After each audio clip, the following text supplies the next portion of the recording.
Hej, mit navn er Jonas Vind, og jeg er 17 år.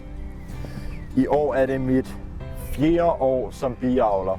Det hele startede der for adskillige år siden, da jeg kom hen og besøgte en af Danmarks Biavlerforeningens klubber. Det vil så Grab hen i Roskilde. Og derfra så fik jeg bare interessen på grund af, at det er fascinerende dyr. Man oplever bare en ny side af naturen, og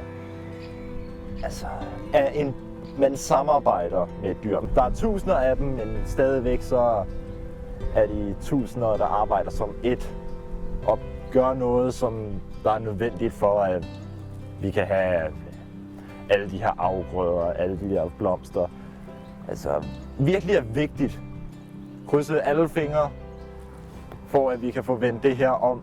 Få lært folk det, de har brug for at kunne gøre noget om både bestøverne og dyrene, og ikke være bange for bierne.